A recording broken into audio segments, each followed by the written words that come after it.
welcome to Flosstube number 8. I'm Jo, Stitchy Cat Lady 26 on YouTube and on Instagram. Today is Wednesday 19th of January and it's bright and sunny for a change. I just want to tell you a little bit about my cats before we get on to the stitching. Officially we have 4 cats, just Snowdrop, Ozzy, Otis and Luna. Snowdrop is here today. But we also have a stray that we've called Spike, who seems to have adopted us and has taken over the summer house in the back garden. We feed him, he's got several beds in there, heat reflective blankets, the lot. We can't get him inside. We would love to get him in, we'd love to get him to the vet, but the change in his condition is visible since he's been coming here. We think because he's got somewhere to sleep and eat that feels safe, he's taken time to groom himself, and all bar one of his mats has gone, and he's quite a handsome boy now.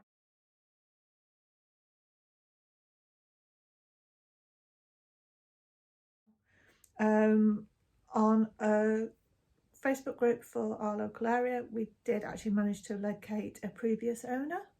But it was a similar situation. He just turned up in their garden looking a mess. They got him cleaned up, they were feeding him, and then about a year later he disappeared. And that was actually on the other side of Ellesmere Port. So he's wandered quite a bit, main roads and everything in the way. So quite how he got here, I don't know, but yeah. We can't touch him. But he just seemed to get on quite well with our actual cats. So something good's happening there. Okay, on to stitching. I currently have 10 whips, which is works in progress. It includes things like dragons, fairies, cats and a peacock. Designers from Heaven and Earth Designs to Joan Elliott to Nora Corbett. And I also use some of the newer designers that are cropping up on Etsy. I'll put some cover photos in to show the sort of thing I do.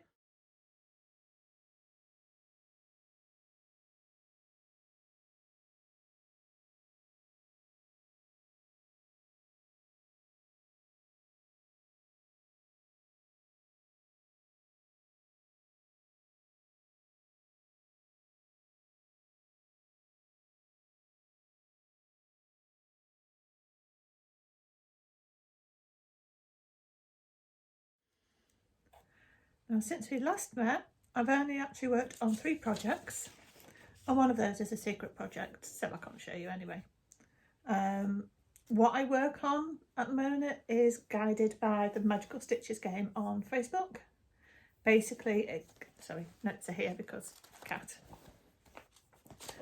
Basically, it gives weekly and monthly prompts and challenges. This month's prompts pretty general. There's usually a focus book each month, and that's what the prompts come from. But because the books for this year, at the moment there's only 10. January is a book-free month, so there's no prompts related to the books, so they're pretty general. So it's like newest whip, oldest whip, the most colourful, and the one with the most stitches already done. Now, perhaps unsurprisingly, my oldest whip and the one with the most stitches are the same project. However, I have mostly worked on the secret project. I just want to get it done. Then in my head, it's sorted. I don't have to worry about it. I just have to get it to the framers. What I can tell you is I have done 3,848 stitches of 4,719. So that's 81.54%. So it's actually looking pretty good for getting it finished this month. I started it on New Year's Day because why not? So I don't actually need it until May. So I've got plenty of time to get it framed. Right, so enough about what I can't show you. On to what I can. So my oldest whip is Spider's Queen. I'll put a picture up here.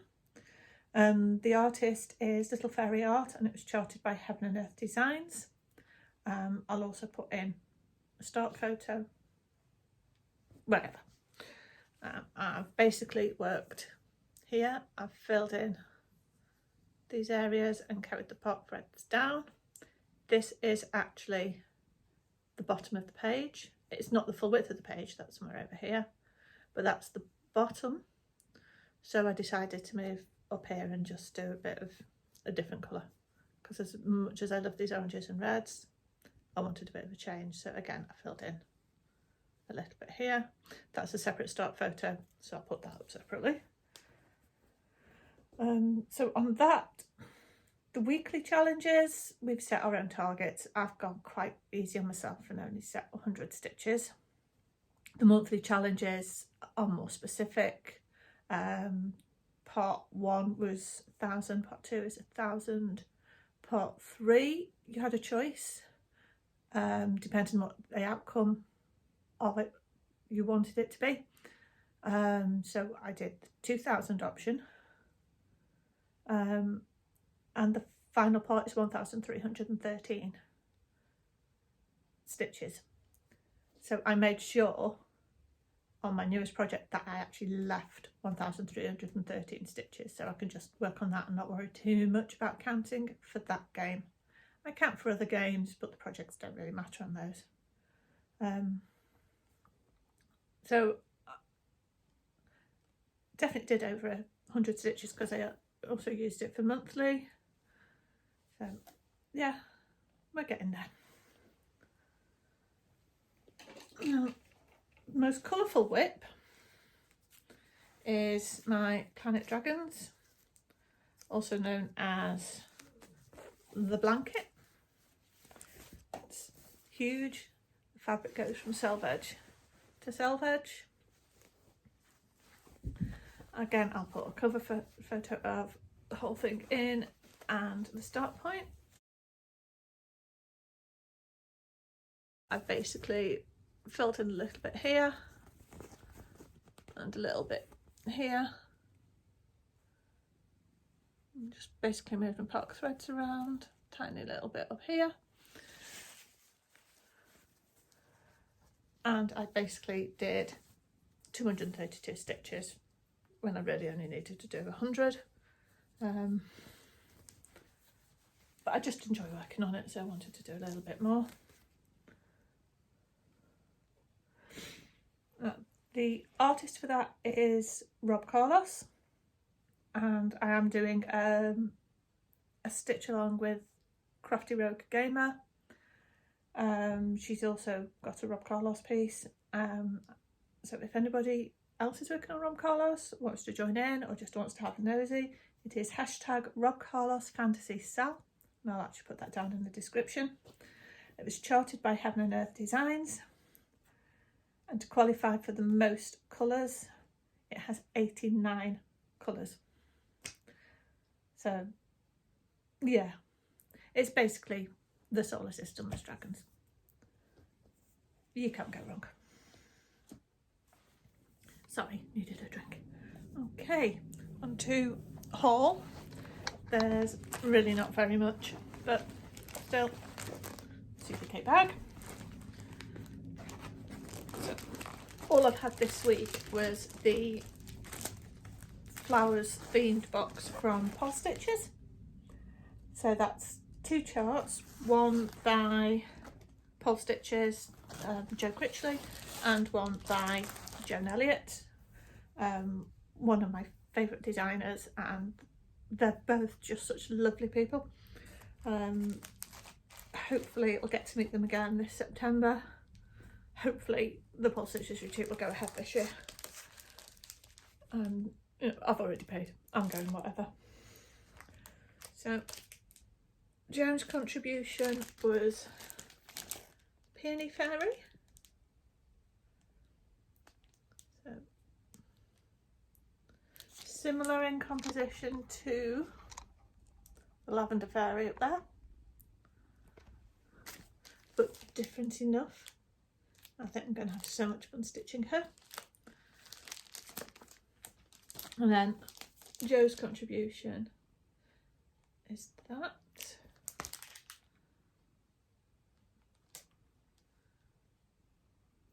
Which you could split it into elements, but yeah, the colours in that are just stunning.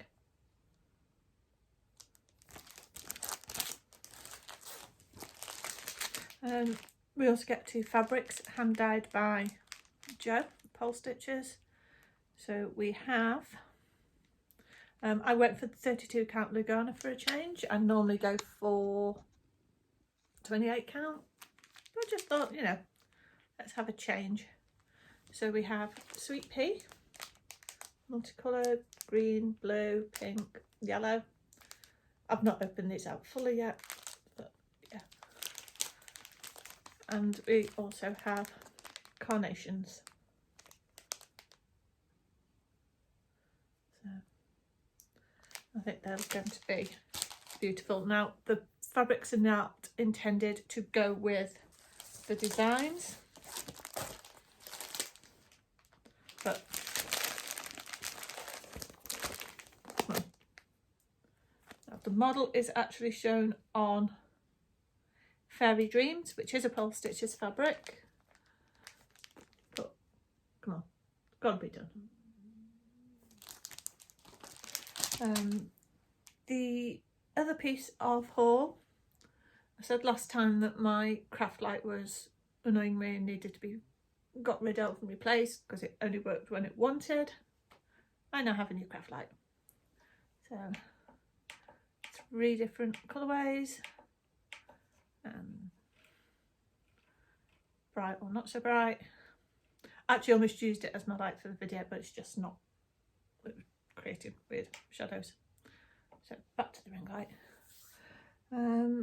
So I'm just waiting for my monthly Georgie fabric. I went for dark stroke brights, so let's wait and see what I get. And then I also get the 10 hand dyed threads each month. I've only got another 2 or 3 months of that before I've reached where I started, so we'll see what happens after that. Who knows, maybe a second fabric of the month. Okay, now real life. It's been fun. That's one word for it. So the job's going well, and last week I actually sold enough to pay my wages. Chester's quite a touristy town, and straight after Christmas and New Year it is really quiet. The shop doesn't sell everyday stuff, it is art. So it's stuff you might buy for a gift or whatever, but yeah, it's not everyday stuff. It's beautiful, and I will almost certainly be buying some. So hopefully it will just start to get a bit busier now as the days get a bit warmer and the tourist season picks up a bit. So yeah, I'm looking forward to seeing how that goes. I've had some quality video chat time with the Coven, or some members of the Coven. Carrie, DNA Geekcraft, was starting her Betty White tribute sale on Monday, which would have been Betty White's 100th birthday. So I believe she's using the 2 hashtags. One is Betty White 100 sale, and also hashtag Betty White tribute sale. It's stitch on whatever you want. It's Golden Girls related, Betty White related, entirely up to you. The chart that Carrie's actually doing is a quote from Rose Nyland, her character in Golden Girls, which was basically, if you haven't watched Golden Girls, Rose Nyland was Scandinavian and kept coming up with these phrases from the village she grew up in. And this particular one was, you can take a herring to water, but you have to walk fast or he'll die. Yeah. So the chart that Carrie is doing and a couple of others are doing is called Walk Fast from Lindy Stitches. Other people are doing Golden Girls themed charts. At this point I'm not joining in, but things can change. So why not just pop along, have a look on the hashtag, see what's going on. So finally, we've actually had quite a few cold days in our house because the boiler broke down last week. We had no heating and no hot water. Luckily the gas fire still worked, even though we've got a back boiler and the fire's connected to the boiler. The fire itself actually still worked, and the shower is on a separate system, so it was just getting out of a nice warm shower into a cold house was not the best. We do have an electric radiator, and it's basically pushed us to make the decision to get the boiler replaced. It's been in at least 25 years. So we got a quote on Saturday, and the guy came to give us a quote, also gave us a little blow heater. So that was nice. That's really helpful. So the engineer came out on Monday and replaced the thermocouple, a £5 part, which is going to cost us over £5 grand. But there you go. If you put these things off, they're going to end up costing you more money. And we have been putting it off for years. Not consciously putting it off, but it never felt like a priority. And now it is. So we've had the quote, and now we're just waiting for a start date. It's going to be messy. Our house is quite an awkward shape for getting pipes around and stuff. So yeah, it's going to be a bit messy, but what can you do? Everything was in before we moved in, so you just got to go with it. And I think that is everything. Snowdrop is still fast asleep on my lap. She had a trip to the vets last week. She's been having some issues ping and pooing where she shouldn't. We think probably brought on by stress from Luna being a bit of a menace with her. Blood tests all came back fine, which was good news, but it does mean that it's a behavioural situation. So we're just having to work with her and try and persuade her that a litter tray is where you need to go and do your business. But she still loves a lap. Right, I think that's everything. Can't think of anything else. If you have any questions or comments, please pop them below. Hit that like button, hit that subscribe button and notification bell, anything and everything. Let's build our community up. So check out Crafty Rogue Gamer and DNA Geekcraft. To be fair, Crafty Rogue Gamer hasn't done a video in a few months now, but you know, life happens. There's also So Glover Creations has done an interesting video on glow-in-the-dark threads. That's worth a little look. She's also done a finish video on a dimensions kit. Michelle, the Giddy Stitcher, has done a video about intentional crafting and basically how to get your projects under control. It's not really something I need to do because I already pretty much follow those rules. If the piece doesn't bring me joy, it doesn't happen. If it's a gift for somebody else and not my taste, I tend to try and just get it done quickly. So it's not hanging around. But the big ones and all the whips I've got on at the moment, they're all for me. They're all pieces that I love. But if you do find yourself in the position of too many crafts, too many projects, Michelle is a multi-crafter. She basically can turn her hand to pretty much anything, but does find that she's getting a bit overwhelmed at times. If that's you, go and check out her latest video. Mad Morty's last video, so much fun, so funny. Her and David are a proper pair. They they work really well together. Yeah, I haven't seen any new Flosstubers recently, so I'm just sort of pushing the gang. So go give them a watch. I will put a list below of everybody, not just the ones I've mentioned. And so I'm going to say goodbye. It's goodbye from me, goodbye from the sleep cat, and we will see you next time.